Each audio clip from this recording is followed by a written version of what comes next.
अपने हाथों को उठाओ। एक बात हमेशा आपने नोटिस की होगी कि जब भी मिनिस्ट्री में क्रूसेड्स होने शुरू होते हैं, मीटिंग्स होनी शुरू होती हैं, आपने नोटिस किया होगा कि अजीब तरीके का विरोध, अजीब तरीके का, जहां मिनिस्ट्री का कोई लेना देना नहीं होता, आप देखते हो होता है। आपने कभी नोटिस किया है कि ये चीजें क्रूसेड्स के दौरान या क्रूसेड के बाद ही क्यों होती हैं? परमेश्वर ने कहा शैतान का हेड ऑफिस जो है वो आसमान में है और वो भी रैंक्स के अनुसार काम करता है। जिस तरह एक एरिया में एक एसएचओ है, एक डीएसपी है, एक एसपी है, एसएसपी है, ऐसे रैंक्स हैं और उनका एरिया बड़ा होता जाता है। एसएचओ को एक एरिया की जिम्मेवारी है, डीएसपी को फुल थोड़ा बड़ा एरिया की जिम्मेवारी है। उसी तरह से शैतान जो है वो इसी रीति से काम करता है। कुछ एरियाज के ऊपर, कुछ चीजों के ऊपर वो कब्जा रखता है। लेकिन जब क्रूसेड्स होते हैं, जब मीटिंग्स होती हैं, शैतान के जो एरियाज हैं, उसके जो बंधन हैं, उसकी जो पकड़ है, वो बिल्कुल लूज होती है और लोग छूटते हैं इससे। और आपने नोटिस किया होगा कि क्रूसेड्स के दौरान या क्रूसेड्स के बाद ही शैतान को दिक्कत होती है। और ये दुष्ट आत्माओं को दिक्कत होती है, मैं आपको बता रहा हूं। उन लोगों को दिक्कत नहीं है, वो शैतान को दिक्कत है जो अपनी फ्रस्ट्रेशन उन लोगों में से शो कर रहा है वो। तो आपको उन लोगों पे गुस्सा करने की जरूरत नहीं है। आपको ये मालूम होना चाहिए कि आपका तीर सही जगह पे लगा है और शैतान तिल मिलाया है और उसका मतलब उसको दर्द हुआ। हालेलुया। उसको पेन हुई है, इसका मतलब ये है। आपने कभी नोटिस किया कि जब आप प्रेयर करने के लिए बैठते हैं तभी आपको आपका मोस्ट इंपॉर्टेंट काम क्यों याद आता है? तभी आपको फोन क्यों पकड़ना रहता है? क्यों व्हाट्सएप की बेल बजती है? सडनली कुछ हो जाता है या नेगेटिव ख्याल मन में आने लगते हैं या परमेश्वर पर आप डाउट करने लगते हो सडनली जब आप प्रार्थना बढ़ाते हो। ऐसा हर टाइम क्यों होता है? शैतान आपकी प्रेयर लाइफ पे ही क्यों अटैक करता है?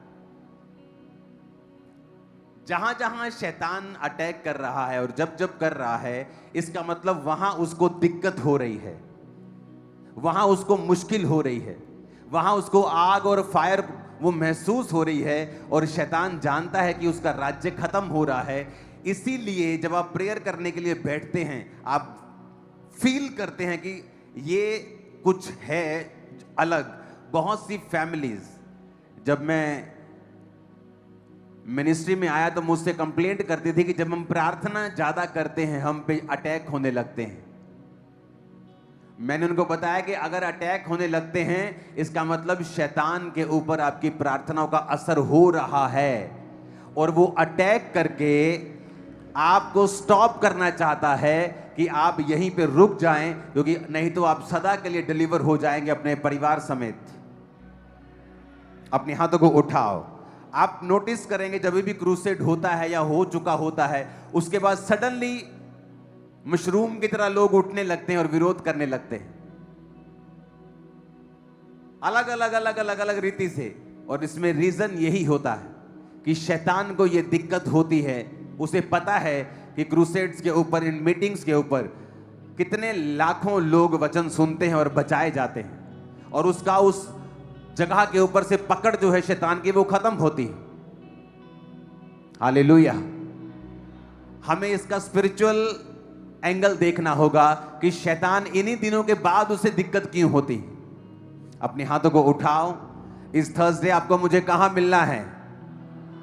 कहां मिलना है? आवाज नहीं आई। कहां मिलना है?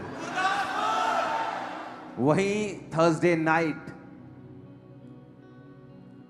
अपने हाथों को उठाओ मौसम के लिए, अपने हाथों को उठाओ साउंड के लिए, सिस्टम के लिए, सब लोगों के लिए, उनके आने जाने के लिए, उनकी सुरक्षा के लिए। खुदावंद के लहू में छुपाओ सब चीजों को कि परमेश्वर का आत्मा वहां पे कार्य करे।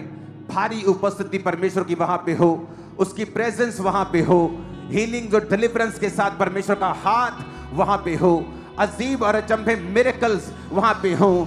बहुत से लोग वहां बचाए जाएं, तेरी साल्वेशन की वहां पे नदियां बहें खुदाबंद, अंधकार की शक्ति और उसकी सारी योजनाएं कैंसिल हो जाएं, शैतान के सारे प्लान कैंसिल हो जाएं खुदा बाप। जितने लोग वहां पे आए मानसिक बीमारियों से आजाद हो जाएं, डिप्रेशन से आजाद हो जाएं, शारीरिक बीमारियों से आजाद हो जाएं, हर प्रकार के रोग से आजाद हो जाएं, हर प्रकार के शैतान के अटैक से आजाद हो जाएं, हर प्रकार की दुष्ट आत्माओं के बंधन से वो छूट जाएं। तेरी आग वहां पे उतरे खुदा बाप, पवित्र आत्मा की भरपूरी वहां पे हो, तेरी सामर्थ वहां पे हो। जब लोग वहां पे आए खुदाबंद, तेरी पवित्र आत्मा की सामर्थ को ग्रहण करके जाएं, जिंदगियां सेम ना होगी। आमीन। ऊंचाई बरकत आप क्रूसेड पे हासिल करने वाले, मैंने कहा आमीन। ऊंचाई क्रूसेड पे बरकत आप हासिल करने वाले। अपने हाथों को उठाओ। Thank you Jesus. यिर्मयाह 33 उसकी 3 आयत, मैं ये चाहता हूं कि आप इसका एक पोस्टर बना के इन वचनों का भी एक जारी कर दें, क्योंकि आज ज़्यादा है वर्ड, तो आप अपने कंप्यूटर की स्क्रीन पर, अपने फ़ोन पे इसे लगा सकते हैं ताकि आप इसे याद रखें। यिर्मयाह 33 उसकी 3 आयत, मत्ती 7 उसकी 7 आयत, यूहन्ना 15 उसकी 7 आयत, मरकुस 11 उसकी 24 आयत, यिर्मयाह 29 उसकी 12 आयत, भजन संहिता 145 उसकी 18 आयत, यशाया 65 उसकी 24 आयत, पहला यूहन्ना 5 उसकी 14 से 15 आयत, भजन संहिता 50 उसकी 15 आयत,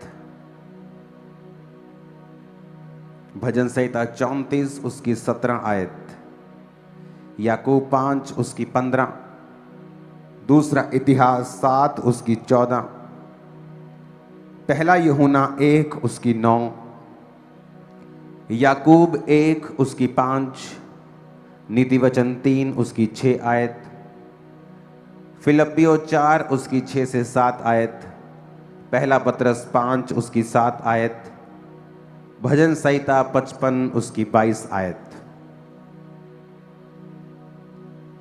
यिर्मयाह 33 उसकी 3 आयत में लिखा है, मुझसे प्रार्थना कर और मैं तेरी सुन के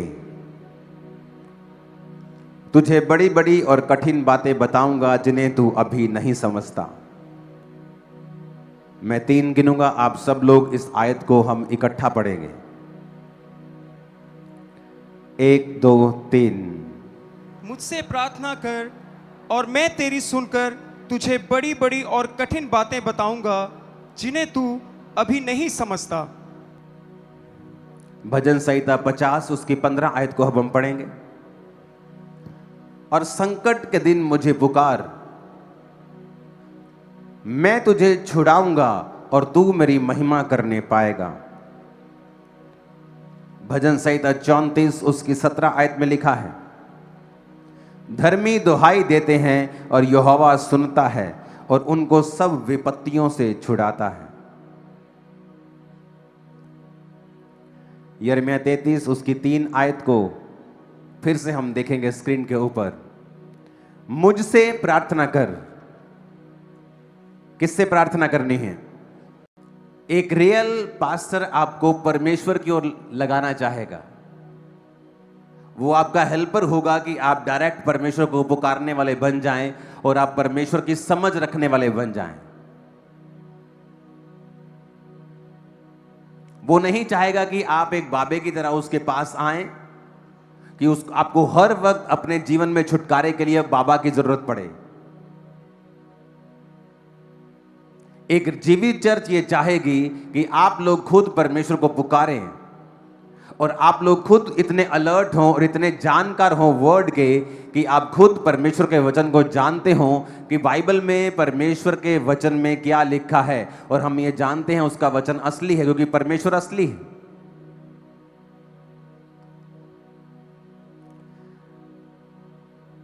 क्रूसेड के एक दिन पहले, पठानकोट के क्रूसेड के एक दिन पहले, 2-3 दिन पहले मेरी वाइफ को एक दर्शन आता है और ये एक्सरसाइज कर रही थी, तब उस टाइम इसको जस्ट एक झपकी ऐसे सीधा फ्लैश की तरह बजता है कि क्रूसेड में बारिश पड़ रही है। जब हम अगले 1-2 दिन में हम वैसे ही बात कर रहे तो इसने कहा कि मुझे दर्शन ऐसे आ रहे थे कि बारिश पड़ रही है, और सेम दर्शन मुझे भी आत्मा में मिल रहे थे, स्वप्न नहीं, जस्ट इंटेंशन परसीविंग होती है एक, आपको मालूम होता है। तो मैंने जब दर्शन हासिल किया तो मैंने गूगल खोल लिया, गूगल चेक किया तो क्या बारिश पड़ रही है, गूगल दिखा रहा नहीं, बारिश नहीं पड़ रही है, होगा भी तो एक आध बादल होगा, दोपहर टाइम बारिश नहीं है। तो मैंने सोचा ठीक है, लेकिन जैसे जैसे दिन नज़दीक आता जा रहा था मेरे मन में वो जो बारिश के लिए वो प्रेशर था वो बढ़ता जा रहा था। तो रात को जब मैं प्रार्थना कर रहा था तो मैंने बुधवार को, जब पीक समय होता है, पीक टाइम होता है काम करने का टीम का, क्रूसेड वह लाखों लोगों को संभालना है, अरेंजमेंट्स करने हैं, सब तैयारियां हो रही हैं, सब एक रात में वहाँ पे 2-3 रात में सारा बनता है, इतना तामझाम बनता है कि आम बंदा देख के हैरान होता है कि हुआ कैसे, इतना बड़ा टेंट लगा कैसे, कौन आ रहा है इतना बड़ा टेंट लगा रहे हो। तो एक दिन पहले जब पीक टाइम होता है बिल्कुल काम करने का, परमेश्वर ने कहा सबको बोलो प्रार्थना के लिए बैठ जाओ। मैंने रात के 11-10 बजे अपनी टीम को मैसेज किया कि जितनी टीम अवेलेबल है, जितनी बाइबल कॉलेज के स्टूडेंट्स अवेलेबल हैं, जहां जितने हैं यहाँ खामरा में, सब लोग प्रेयर माउंटेन आ जाओ, और लगातार हम 6 घंटे प्रार्थना करेंगे, बारिश ना आए, और हम 6 घंटे क्रूसेड के लिए ही सिर्फ प्रार्थना करेंगे, तुमने किसी और चीज के लिए प्रार्थना नहीं करनी है। बिल्कुल गर्मी थी उस समय, ऐसे बारिश क्या मतलब आसमान में भी नमी तक नहीं थी, इतनी गर्म, हर जमीन गर्म थी, गर्म हवा आ रही थी। और जैसे ही प्रार्थना करनी शुरू की 4-5 घंटे में जलंधर में बारिश पड़नी शुरू हुई। उसके बाद जलंधर में बारिश हट गई, मौसम साफ हो गया, सारा दिन मौसम रहा, और जब क्रूसेड शुरू हुआ वैसे ही बारिश पठानकोट में पड़नी शुरू हो गई। लेकिन परमेश्वर ने, आत्मा ने एक रात पहले पूरी रात प्रार्थना में लगवाई थी। कितने लोग थे, बहुत ज्यादा बड़ी टीम थी, बहुत भर गया था वो, पूरी टीम प्रार्थना कर रही थी पूरा रात। मैं प्रार्थना कर रहा था, परमेश्वर कृपा कर, बारिश पे कृपा कर। और लोग क्या समझते हैं कि वो क्रूसेड पे जाते हैं उन्हें रिजल्ट नजर आता है। वहां के लोगों ने, वहां के अन्य जाति लोगों ने, वहां के नॉन क्रिश्चियंस लोगों ने मैसेज किया टीम को, जो पहले विरोध कर रहे थे, कि हमें आपकी मीटिंग बहुत अच्छी लगी, हमें वचन बड़ा अच्छा लगा, हमें आपके अरेंजमेंट बड़े अच्छे लगे। पुलिस वाले फोन कर रहे थे मेरी टीम को, जो पुलिस के बड़े अधिकारी थे, वो उन्होंने टेस्टिमनी दी कि हमें लगा कि आपके पास्टर तो यहाँ पहुंचेंगे भी नहीं, वो तो आएंगे भी नहीं, आपका प्रोग्राम फेल हो गया, आप प्रोग्राम नहीं कर पाओगे। उन्हें क्या मालूम था कि एक रात पहले ही परमेश्वर हमारी प्रार्थना को सुन चुका है। कई बार जो आप रिजल्ट देखते हैं ना, बारिश चाहे रहती भी तो भी प्रचार होता और उतने ही लोग होते वहां पे, मैं आपको बता रहा हूं। वहां लोग देखो बिल्कुल गीले कपड़ों के साथ, हर आदमी गीला था, पास्टर गीले थे, सब गीले थे। मैं गीली स्टेज के ऊपर खड़ा था वहां पे। लेकिन बाइबल कहती है मुझसे प्रार्थना कर, मैं तेरी सुन के तुझे बड़ी कठिन बातें समझाऊंगा जिन्हें तू अभी नहीं समझता है। आज जो मिसिंग लिंक है एक सेवक का, एक विश्वासी का, वो है प्रेयर करना। आप कभी भी क्रूसेड देख लो, जब क्रूसेड होता है तभी आप देखोगे अचानक से विरोध होना शुरू होता है। क्यों? क्रूसेड के बाद ही ऐसा कोई कभी नोटिस किया? या क्रिसमस टाइम जब बहुत मीटिंग्स हो रही होती हैं, बड़ी महिमा होनी होती है, वो शोभा यात्रा निकलनी होती है, शैतान के गढ़ों को हिलाना होता है, तभी विरोध शुरू होता है हर बार। क्यों? ऐसा क्यों? आपको क्वेश्चन पूछना होगा क्यों। आप कहीं भी चले जाओ आपका विरोध नहीं होता, चर्च में जाने से ही विरोध होता है। क्यों ऐसा? हालांकि जो क्रिश्चियन लोग हैं, जो क्रिश्चियनिटी है, उसने कभी किसी पे कब्जा नहीं किया। जो रियल क्रिश्चियनिटी है, नाम के क्रिश्चियंस हैं तो नाम में तो बहुत से लोग आज भी नाम के हर धर्म में घूमते हैं, जो अपने अपने धर्म की बदनामी करते फिरते हैं। रियल क्रिश्चियंस ने अंग्रेजों का विरोध किया है भारत में, जो लोग कब्जा कर रहे थे। पढ़ के देखो इतिहास, आपको इतिहास मिल जाएगा। उन्होंने विरोध किया है मिशनरियों ने, इसलिए अंग्रेज लोग मिशनरियों से दूरी बना के रखते थे जो प्रचार करने वाले होते थे, क्योंकि वो सच्चाई बोलते थे, वो उनको उनके पाप याद करवाते थे, उनको पसंद नहीं था। किसी भी हुकूमत को पसंद नहीं है कि आप उसके पाप उसे याद करवाओ लोगों के सामने। ऐसा क्यों कि चर्च जाने से विरोध होता है, मीटिंग करने के बाद ही विरोध होता है, बड़ा क्रूसेड करने के बाद ही विरोध होता है। क्यों? क्योंकि शैतान के गढ़ हिलते हैं। उसकी पकड़ लोगों पे ढीली होती है। अगर नशे का आत्मा उस एरिया के ऊपर कब्जा रखता है और उसने अपने छोटे छोटी आत्माओं को नीचे भेजा हुआ है काम करने के लिए, जब एक मीटिंग होती है तो उन आत्माओं के ऊपर कब्जा होता है और वो इसे पसंद नहीं करते। अगर एक एरिया के ऊपर जादू टोने का प्रभाव है, बीमारियों का प्रभाव है, एक साउथ अमेरिका का देश था जहां गरीबी थी, और इतनी गरीबी थी और इतनी बीमारी थी और लोग ड्रंकर्ड थे, शराबी थे। वहां हर आदमी शराब पीता था। यह नहीं कि ये 2 पीते हैं और 3 नहीं पीते, हर आदमी शराबी था। और यह नहीं कि शराब पीते, गड़कते थे शराब, और सब खेती करते थे और अंत के गरीब थे। और वहां रिवाइवल शुरू हुआ और प्रीच शुरू हुआ। जब प्रीच शुरू हुआ, प्रार्थना करनी शुरू की पास्टर्स ने कि आओ हम प्रार्थना करते हैं, और प्रार्थना नाइट रखने लगे जहां पर लोग फास्टिंग के साथ रात रात भर प्रार्थना करते थे। और उस प्रार्थना करने के बाद क्या हुआ, परमेश्वर ने उस एरिया को चेंज किया। किसान लोग परमेश्वर में आने लगे, शराब छोड़ने लगे, और आज वहां दुनिया की सबसे बड़ी सब्जियां होती हैं। आज चेक करके देख लो, मैंने क्रूसेट पे वचन दिया था, पठानकोट क्रूसेट पे एक एक हाथ जितनी लंबी गाजर होती है वहां। ये सब्जियां देखो, ये नॉर्थ, ये साउथ अमेरिका का देश, वो गाजर, ये एआई फोटोज नहीं है, एडिटेड नहीं है, रियल फोटोज हैं ये। और वहां पे जो गरीब लोग थे, उनकी स्टडी कहती है कि मिलियंस ऑफ डॉलर्स की सब्जियां वहां पे उगने लगी। और परमेश्वर ने उस प्रार्थना के द्वारा पूरे एरिया को बचाया, उनकी उम्र को बड़ा किया, उनको शराब के नशे से आजाद किया, गरीबी से आजाद किया, जस्ट क्योंकि एक प्रार्थना करने वाले पास्टर ने फैसला किया कि ये जो चीजें मैं देख रहा हूं ये इंसानी काम नहीं है, इंसान इसे बदल नहीं सकता, सरकारें इसे बदल नहीं सकती हैं, नहीं बदल सकती हैं। आप फैसला कर लो, आप लाख सरकार के पीछे लग जाओ, नशा एक लेवल तक वो काम कर सकती है, लेकिन जो काम दुष्ट आत्माओं ने फैलाया है वो बिना प्रार्थना के हल नहीं हो सकता है। अगर आप प्रेयर करें, उसमें देखो पर्सनल परमेश्वर ने छुटकारे के लिए बोला है कि संकट के दिन तू मुझे पुकार तो मैं तुझे उत्तर दूंगा। उसने कहा मैं बड़ी बड़ी कठिन बातें बताऊंगा जो तू अभी नहीं समझता। मत्ती 7:7 में लिखा, मांगो तो तुम्हें दिया जाएगा, ढूंढो तो तुम पाओगे, खटखटाओ तो तुम्हारे लिए खोला जाएगा। यूहन्ना 15:7 में लिखा, यदि तुम मुझ में बने रहो और मेरा वचन तुम में बना रहे तो जो चाहो मांगो वो तुम्हारे लिए हो जाएगा। यिर्मयाह 29:12 में लिखा, तब उस समय तुम मुझे पुकारोगे और आकर मुझसे प्रार्थना करोगे और मैं तुम्हारी सुनूंगा। सब बोलो आमीन। उसने कहा मैं तुम्हारी सुनूंगा जब तुम आकर मुझसे प्रार्थना करोगे, जब तुम आकर मेरे सामने दुहाई दोगे, जब संकट के दिन तुम मुझे पुकारोगे तो मैं तुम्हारी सुनूंगा।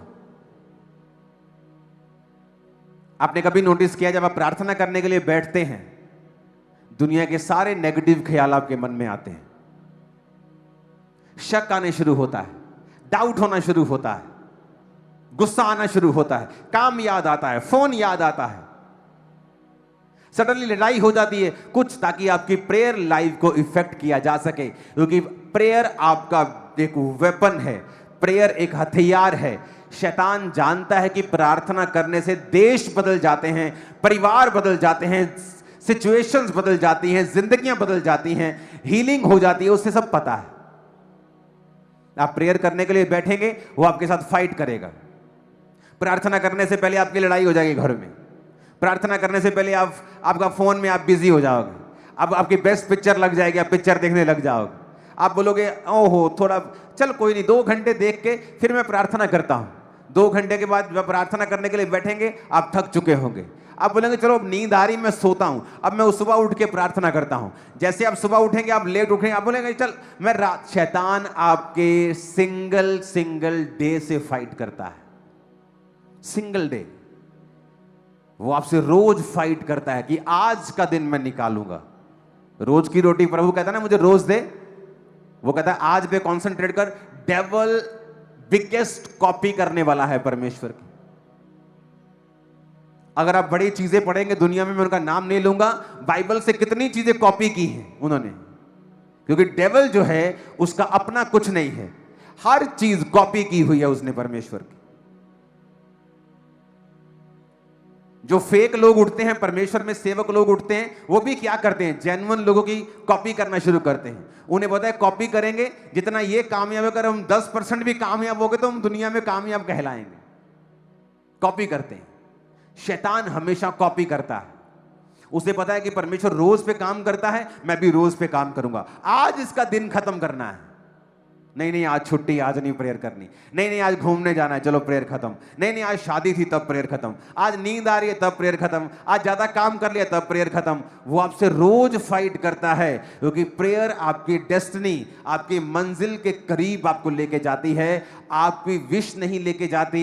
आपका विश्वास बिना कर्मों के अधूरा है, मरा हुआ है, किसी काम का नहीं है। और आप हैरान होते हैं, और कईयों को तो पता भी नहीं कि प्रार्थना के समय नींद क्यों आती है, बाइबल पढ़ने टाइम नींद क्यों आती है। 3 घंटे की पिक्चर मूवी तुम ऐसे देखोगे, आंखें खुली की खुली रह जाएंगी, तुमको लगेगा दूसरी भी देख लेते हैं। लेकिन जैसे तुम बाइबल पढ़ने लगते हो तुम्हें नींद आने लगती है। यहां तक कि जिन लोगों को नींद नहीं आती वो भी बाइबल पढ़ने लगते तो नींद आने लगती है। वैसे गोली खा के आती, लेकिन क्योंकि शैतान चाहता है कुछ भी हो जाए, मुझे कुछ देर के लिए तुम्हारी बीमारी को तो छोड़ना पड़े, मैं छोड़ दूंगा, लेकिन तुम्हें बाइबल नहीं पढ़ने दूंगा और प्रार्थना नहीं करने दूंगा। उसे पता है, क्योंकि उसकी डिलीवरेंस जो है आपकी प्रेयर से, छुटकारा आपकी प्रेयर से आता है। और शैतान फाइट करता है। और पिछले 3 हफ्तों में हमने 2 बड़े इंसिडेंट होते हुए देखे हैं, एक प्लेन वाला, एक पठानकोट क्रूसेड वाला। और दोनों ही विषयों में हमने घंटों बैठ के लगातार प्रार्थना की, घंटों। आज किसी विश्वासी जो मैं मिलता हूं, उसकी प्रॉब्लम जब सुनता हूं तो प्रॉब्लम पहाड़ों जैसी है। घर में प्रॉब्लम, शरीर में प्रॉब्लम, यहां प्रॉब्लम, फाइनेंस में प्रॉब्लम। अच्छा प्रेयर कितनी है? प्रेयर नहीं करते तो क्या तुम मूर्ख हो क्या? पास्टर क्या करेगा तुम्हारे लिए? वो क्या परमेश्वर है? उसकी ले हैंड का असर तब है जब तुम वचन पे चल रहे हो। इसलिए परमेश्वर लोगों से पूछते थे कि पाप तो नहीं करोगे, फिर से गुनाह में तो नहीं जाओगे। हीलिंग आपकी साल्वेशन के लिए है, कुछ दिखाने के लिए, कुछ प्रूफ करने के लिए नहीं। अगर आप हीलिंग लेने के बाद फिर से आपका लाइफस्टाइल वही है, आपने शराब नहीं छोड़ी, आपने नशा नहीं छोड़ा, आपने गलत काम नहीं छोड़े, आपने सिर्फ यीशु मसीह को परमेश्वर नहीं माना, तो वो बीमारी फिर वापस आती है। लोग बोलते हैं ये तो फिर वापस आ गई, क्योंकि आपकी लाइफ का चेंज होना लाजमी है हीलिंग के बाद, डिलीवरेंस के बाद, ताकि वो हीलिंग और डिलीवरेंस बनी रहे, कंटिन्यू रहे आपकी लाइफ। और वो कैसे रहेगी? प्रेयर से। प्रेयर आपको जोड़े रखती है। प्रार्थना में ब्रेक जीसस से ब्रेक के बराबर है। आप प्रार्थना में टूट गए हैं, आप जीसस से टूट गए हैं। मेरी लाइफ में ब्रेक थ्रू कैसे आया, सेवकाई में कैसे आया? क्योंकि लोग देखते हैं जो बाहर हो रहा है, लोग हैरान हो रहे हैं। दुनिया से, दुनिया के हर एक कोने से पास्टर्स लोग आकर मिलते हैं, और जब वो देखते हैं कि चलो इस चर्च की तो समझ आती है कि यहां लाखों लोग बैठे हैं, ओवरफ्लो में हजारों लोग बैठे हैं, चलो इसकी तो समझ आती है कि आप यहां पे हैं, पर हमें गुरदासपुर की समझ नहीं आती कि वहां लाखों लोग क्यों बैठे हैं स्क्रीन के सामने। अमृतसर की समझ नहीं आती, वहां 2 चर्चें हैं बड़ी बड़ी, वहां नहीं समझ आती हमें लोग कैसे बैठे हैं। हमें बटाला की समझ नहीं आती, हमें आपकी 200, 250, 400 चर्चों की समझ नहीं आती कि वहां लोग स्क्रीन पे कैसे बैठे, वो भी लाखों में। क्योंकि आपको नजर आ रहा है बाहर का, और परमेश्वर तैयारी करता है अंदर। आज भी मुझे याद है जिस रूम में मेरी वाइफ को पवित्र आत्मा मिला, उसी रूम में हम प्रार्थना किया करते थे। और मैं जब एंटर करता तो टीम देखते थे कि आज गए 7 घंटे, वहां बैठे हैं 7 घंटे लगातार, 6 घंटे लगातार। ये टीम निकलती थी एक दूसरे को इशारा करके, मैं चले हूं तू संभाल ले, ये मेरा हारमोनियम तू पकड़ ले, ये मेरा कॉर्ड तू पकड़ ले, अब मैं जा रहा हूं, मुझे 4 घंटे हो गए, इनका तो पता नहीं कब उठने वाले हैं। कंटिन्यू प्रार्थना बिना विषय के, बैठकर प्रार्थना प्रार्थना प्रार्थना प्रार्थना। जिस समय मैं 20-21 साल का यूथ, अभी मैं यूथ ही हूं, 21 साल का जब मैं था, जब यूथ लोग पार्टीज करने जाते थे, अपनी गर्लफ्रेंड से मिलने जाते थे, और जिस नाइट को, मान लो सुबह मैंने बिजनेस किया और शाम को चर्च में गया, और जो नाइट फ्री होती थी कि आज मैं 9 बजे फ्री हो गया, मेरा मन एक्साइटेड होता था कि आज 9 बजे में फ्री हो गया, मैं 9 से 2 लगातार 5 घंटे बैठ सकता हूं। मेरे मन में एक्साइटमेंट होती है, आज मैं फ्री हूं तो मैं प्रेयर कर सकता हूं। लोगों को वो प्रार्थना दिखती नहीं थी, क्योंकि वो अंदर रूम में मैं अकेला होता था। मैंने शुरू से ही लोगों के बीच में बहुत कम प्रेयर की है, मैंने अपनी पर्सनल प्रेयर हमेशा ज्यादा की है। और 6 घंटे 7 घंटे रूम में बैठे प्रार्थना कर रहे हैं। कभी एक सॉन्ग सुना, वर्शिप की, 2 सॉन्ग 3 सॉन्ग सुने, फिर प्रेयर की, जस्ट बैठे रहे, आंखें बंद करके प्रार्थना की, गैर भाषा बोली, ऊंची ऊंची नहीं, जस्ट बैठे आराम से परमेश्वर की हजूरी में, और चीजें बदलती गई। लोग ऐसे जुड़ते गए जिन्होंने काम किया। कोई फॉरेन मिनिस्ट्री इस चर्च के साथ जुड़ी हुई नहीं थी कि वहां से पैसा आ रहा है, फॉरेन फंडिंग आ रही है, नथिंग। यहां के लोग थे जो परमेश्वर ने खड़े किए, इंडिया के लोग, इसी देश के लोग। अब तो पूरी दुनिया के लोग जुड़े हुए हैं, तब ऐसा नहीं था। तब तो इंटरनेट पे लाइव भी नहीं होता था, तब भी यह चर्च बहुत बड़ी चर्च थी। कैसे? प्रार्थना से। पास्टर कहने लगे, कहां चले गए हो, किस गांव में चले गए हो, वहां तो कोई परिवार क्रिश्चियन नहीं है, शहर से इतना दूर चले गए, लोग आएंगे कैसे? ऐसे आएंगे जहां जैसे आप बैठे हो आज, भाग भाग के आए। प्रेयर से। कितनी प्रेयर की है आपने अपने केस के लिए, कितने दिन की है? एक पास्टर एक औरत के घर गया और उसने दर्शन देखा कि 2 शैतान के 2 अजगर हैं और उनके पेट बड़े बड़े हैं। तो उसने कहा कि मैंने दर्शन देखा है तुम्हारे घर में, क्या हुआ था, मुझे कुछ बताओ, कोई स्टोरी है तुम्हारे पीछे, क्या तुमने प्रभु से कुछ मांगा या कुछ किया? कहती हाँ, मैंने जब वचन पढ़ा ना कि जो कुछ तुम प्रार्थना में मांगोगे और विश्वास करोगे तुम्हें मिल गया, वो तुम्हें मिल जाएगा। कहती जितना ही मैं प्रेयर वचन सुनिया, मैनू चढ़ गया जोश।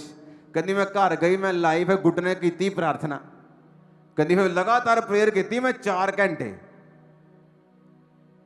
अगले हफ्ते जब बैल नहीं आए, बैलों के लिए प्रेयर की उसने कि मुझे बैल चाहिए परमेश्वर, बैलों की जोड़ी चाहिए। अगले हफ्ते प्रार्थना थोड़ी कम हो गई, 3 घंटे। 1 महीने के बाद हो गई 2 घंटे। 4 महीने जब वो पूरा नहीं हुआ कुछ भी, प्रार्थना रह गई आधा घंटा। उसके बाद टाइम फीस खत्म हो गई प्रार्थना। कहती नहीं मिला। जब पास्टर घर में आया, उसने दर्शन देखा, उसने कहा जब तूने मांगना शुरू किया परमेश्वर ने उसे भेजा, लेकिन जब वो तेरे पास पहुंचने वाला था तूने प्रार्थना करनी बंद कर दी और शैतान वो आशीष खा गया। मैंने अपनी लाइफ में नोटिस किया, जब आप ब्रेक थ्रू के बिल्कुल नजदीक होते हैं, अपनी लाइफ में आशीष के बिल्कुल नजदीक होते हैं, शैतान आपको ज्यादा तंग करता है, बीमारी ज्यादा तंग करती है। और तब अगर आप प्रार्थना में बैठ जाए और अपने मन को मार लें और आप कंटिन्यू प्रेयर करना शुरू कर दें अपने छुटकारे के लिए, आपकी लाइफ की बिगेस्ट टेस्टिमनी पैदा होने वाली है, जो आपकी लाइफ की बिगेस्ट होगी आज तक। मैं आपको बता रहा हूं, मैं आपको प्रैक्टिकल वर्ड दे रहा हूं। Hallelujah, hallelujah. बिगेस्ट मैं आपको बता रहा हूं टेस्टिमनी आपके पास होगी।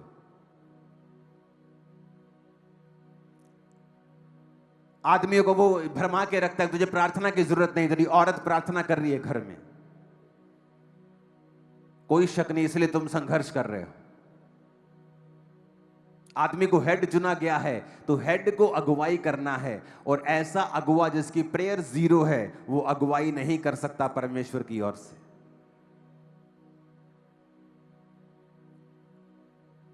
हालेलुया। जब याकूब अपने भाई को धोखा देकर आशीष ले गया और जब वापिस आया 20 कितने साल बाद, 7 साल उसने अपनी पत्नी के लिए सेवा की, फिर 7 साल और, फिर भेड़ बकरियों के लिए, और बच्चे बड़े बड़े हो गए। जब वापिस आया तो पता लगा एसाव 400 पुरुष लेके तुझे मिलने के लिए आ रहा है। आप अपने रिश्तेदार के कुछ को मिलने के लिए 400 पुरुष लेके नहीं जाते हो, लेकिन जब किसी को मारने के लिए जाना होता तो लोग गैंग बना के जाते हैं।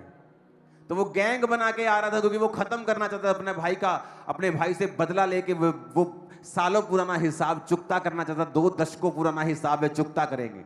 याकूब को ये बात मालूम हो गई थी। एक सेंसिटिव बंदा ये बात को समझता है। जब वो अपने सामने मुसीबत देखता है, अपनी जिंदगी की सबसे भारी मुसीबत को आता हुआ देखता है, वो प्रार्थना में जुट जाता है। उसे पता था, उसने फोन नहीं किया, चलो इस एरिया के राजा के साथ कोई मेल मिलाप करके देखता हूं, चलो इस देखता हूं कि कौन मुझे बचा सकता है। उसने कहा नहीं, सब ये शर्मिंदा करेंगे मुझको प्रार्थना में जाना है। और वो प्रेयर में चला गया और पहले अपने बच्चों को, पत्नियों को, सबको आगे भेज दिया। सब गाय बैल बकरियां सब आगे चले गए, अकेला रह गया। कहते आप भी आ जाओ, नदी पार करो। कहता रुक जाओ, मैं आऊंगा, तुम चले जाओ। और लिखा सारी रात वो परमेश्वर से लड़ता रहा, फाइट करता रहा। कभी लड़े हो परमेश्वर से? तुम कैसे लड़ते हो? जाओ प्रभु मैं तेनू नहीं मानता। ये लड़ना नहीं है, ये बेवकूफी है। ऐसी की है मैंने बेवकूफियां मसीह में आने के 1-2 साल पहली शुरुआत में बहुत ऐसी बेवकूफियां की हैं, कोई फायदा नहीं होता है। फिर से वहीं आना पड़ता है, वैसी शुरुआत करनी पड़ती है, कुछ फायदा नहीं होता। ऐसा धमकियां देके परमेश्वर को। ये लड़ना वो लड़ना नहीं है, ये वचन से लड़ना है। पिता तेरे वचन में लिखा है, तूने तो लिखा है कि तू छुड़ाएगा, तूने तो लिखा है तू मुझे पुकार तो मैं तुझे उत्तर दूंगा। तूने तो वचन में लिखा है कि तेरे को मानने वाले लोगों की आयु बड़ी होगी, तू कुशल से रहेंगे, पृथ्वी पे टिके रहेंगे, उनका शरीर भला चंगा और हड्डियां पुष्ट रहेंगी। तेरे वचन में लिखा है मुझे हड्डियां पुष्ट चाहिए, तेरे वचन में लिखा है मुझे शरीर भला चंगा चाहिए, तेरे वचन में लिखा है। फाइट करना परमेश्वर की उसने। और दूत को बोलना पड़ा कि मैं तेरा नाम बदलता हूं, इज़राइल रखता हूं। यानी तेरा नाम याकूब था, धोखा देने वाला, तेरा नाम अब इज़राइल है। यानी कि तेरी प्रार्थना के बाद परमेश्वर ने तेरी डेस्टिनी को चेंज कर दिया है, तेरे रिजल्ट को चेंज कर दिया है, तेरी लाइफ को, तेरे फ्यूचर को चेंज कर दिया है। तेरा फ्यूचर ऐसा नहीं था, तू मार खाने वाला था अपने भाई से, तेरे बच्चे और तू मरने वाले थे, पर तू फाइट कर रहा है परमेश्वर से, इसलिए तेरा फ्यूचर चेंज किया जाता है। हिजकिय्याह को मालूम होता है मेरी उम्र खत्म हो गई। नबी कहता है जिसको जो देना है बांट दे। बाइबल कहती वो दीवार की तरफ मुंह करता है, यानी संसार से मन फिराता है और प्रार्थना करता है और परमेश्वर से बोलता है प्रभु मैं तेरे साथ वफादार रहा हूं। और उसकी उम्र को 15 साल परमेश्वर और बढ़ाता है। अब वही कैंसर का फोड़ा था, अब वो ठीक हो गया, नहीं तो वही कैंसर था जो उसे मार के जा रहा था। क्योंकि जब आप प्रार्थना करते हैं आपकी डेस्टिनी चेंज होती है, आपका रिजल्ट चेंज होता है, फ्यूचर चेंज होता है, प्रभावित होता है। एक अलग तरीके का फ्यूचर आप बनाते हो जब आप प्रेयर करते हो। लेकिन आज दुख की बात है कि कलीसियाएं प्रार्थना से कोसों दूर हैं। वो चुगलियां कर सकती हैं 2 घंटे, लेकिन 2 घंटे प्रेयर नहीं कर सकती। आदमी खप के शराब के नीचे काम कर करके सारा दिन काम कर सकता है और फिर भी दुखी है, लेकिन वो 2.5 घंटे प्रार्थना नहीं कर सकता। जब तक आप प्रेयर नहीं करोगे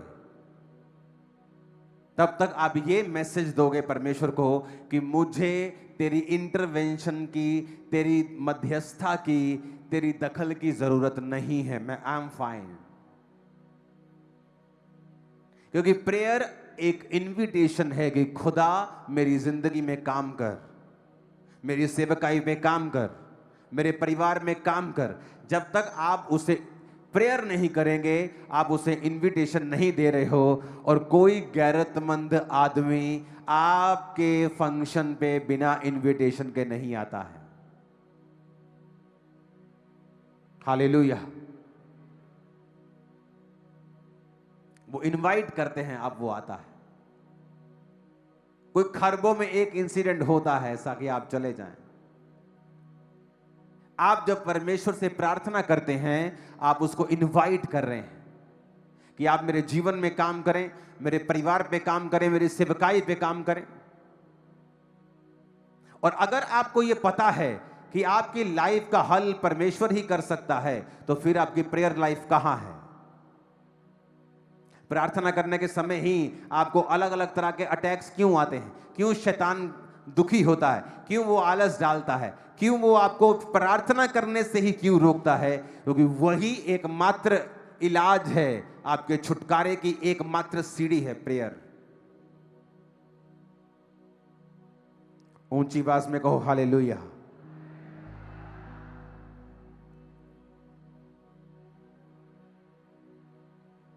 याकूब 5 उसकी 15 में लिखा है, विश्वास की प्रार्थना के द्वारा रोगी बच जाएगा और प्रभु उसे उठाकर खड़ा करेगा। याकूब 1 उसकी 5 में लिखा है, अगर तुम में से बुद्धि की घटी हो तो उसे वो परमेश्वर से मांगे। फिलिप्पियों 4 उसकी 6 में लिखा है, किसी बात की चिंता मत करो, हर बात तुम्हारे निवेदन, प्रार्थना और विनती के द्वारा धन्यवाद के साथ परमेश्वर के सामने उपस्थित की जाएं। 1 पत्रस 5:7 में लिखा है, अपनी चिंता उसी पर डाल दो क्योंकि उसी को तुम्हारा ध्यान है। भजन संहिता 55 उसकी 22 में लिखा है, अपना बोझ यहोवा पर डाल दे, वह तुझे संभालेगा, वो धर्मी को कभी भी टलने नहीं देगा। कैसे डालोगे यहोवा पर अपना बोझ? प्रेयर से। प्रेयर एक ट्रांसफर है। आपका बोझ ट्रांसफर होता है हेवन में, और हेवन की ब्लेसिंग्स ट्रांसफर होती हैं आप में। आप प्रार्थना करते वक्त जाते हैं तो और आदमी होते हैं, प्रार्थना करने से आप बाहर आते हैं, आप और आदमी होते हैं। आप प्रभु की हुजूरी में जाते हैं, आप और हैं, आते हैं, आप और हैं। आत्मिक लोग इस बात को समझेंगे। आप गए कुछ और थे, आए कैसे किसी और तरह से।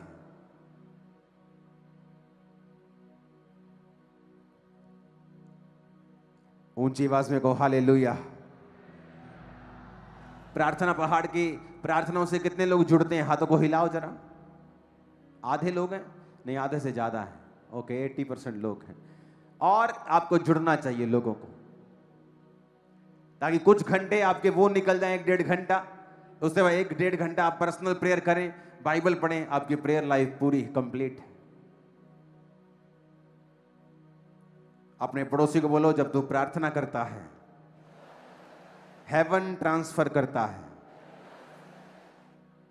जब तू प्रार्थना करता है तेरे बोझ ट्रांसफर होते हैं, तेरे बोझ ऊपर जाते हैं और ऊपर की आशीषें नीचे आती हैं। आमीन। आप दुनिया की बेदारी देखो, हर एक बेदारी प्रेयर से आई। पहले प्रेयर हुई है, फिर प्रीच हुआ है। पहले प्रार्थनाएं हुई हैं। उन स्टेट्स में जहां परसिक्यूशन हो रहा है, वो छत्तीसगढ़ हो, राजस्थान हो, कहां कोई भी हो, उन लोगों से मेरी विनती है, प्रार्थनाओं में लगे रहें। उस बेदारी को जो आने वाले समय में होने वाली है, कोई दुनिया की ताकत उसे रोक नहीं सकती। जस्ट प्रार्थना करते रहें, प्रार्थना करें, बस मेरे लिए भी प्रार्थना करें। आपकी प्रेयर मेरे लिए बिगेस्ट सपोर्ट है। एक सेवकाई बिना पैसे के चल सकती है, पर बिना प्रार्थना के नहीं चल सकती।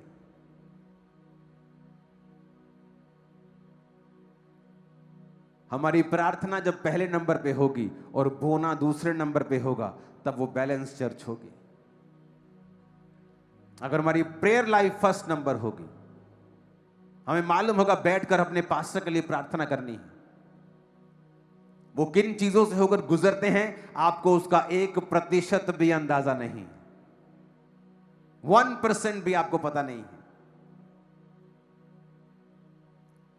अपने पास्टर्स, अपने चर्च के लिए प्रार्थना कीजिए, क्योंकि प्रेयर ही एकमात्र इलाज है बेदारी का। हेवन इंटरफेरेंस का, खुदा के दखल का, बिना प्रार्थना यह नहीं होगा। अपनी हाथों को उठाओ और आज वायदा करो कि आप बिना प्रार्थना का जीवन नहीं रखेंगे।